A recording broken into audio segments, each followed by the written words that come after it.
Aban saretro bain si bayan dipegari jang ube suruhnya hecutnya payung ulun suruhan pare sultan yu bahamba yu ja'la ke an boh mamplam sain burian kemeng erupa jijak cok laju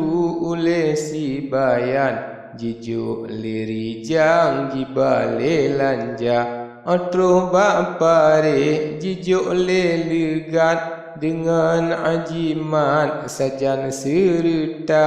pare sultan boh mamplam nemat jinging li rakyat bandum si mua nepegah ubak pekejrun gendrang taruh boh mamplam na dua laksa kejrun ne jawab pare sultan ampun janjungan wajib kali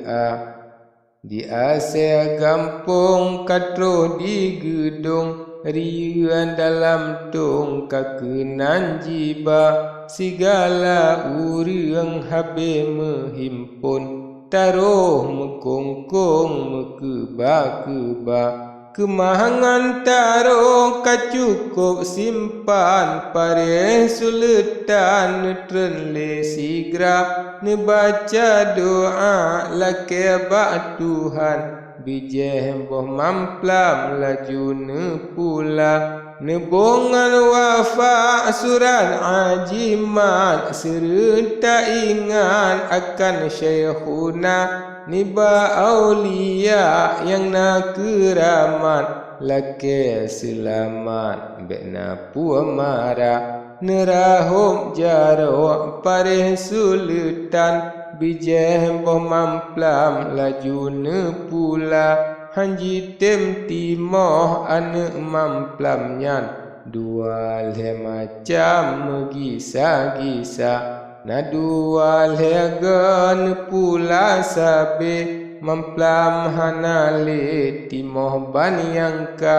pare sultan reoka ile malaya bukan le dinam rakyat bha pecun arian metundo ule si putat malaya nanyum bufahna di kepetua rakyat meribe basah ngan bajet tebiat ia mata dum ule balang rakyat mekato hana mengsidro buka suara sebab jika len parihkan mo bandum geiem dro rakyat petua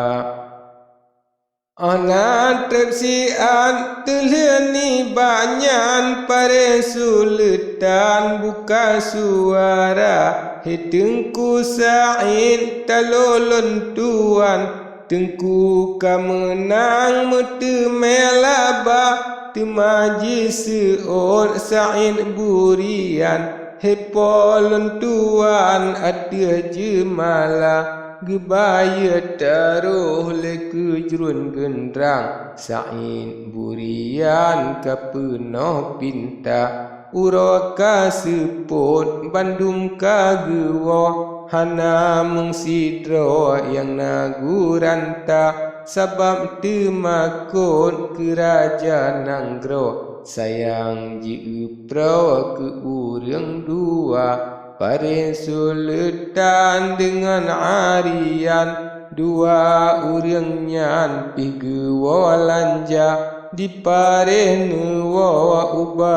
adian pocun arian gampung ralaba di pocut sain uba si bayan menan lakuan misi judonya pare sultan dengan arian niba malamnya tengun gehana sabab teringat akan menale ban wasit gure hana sampurna si malam bengah neduk di jure ne ingat lagi dengan bicara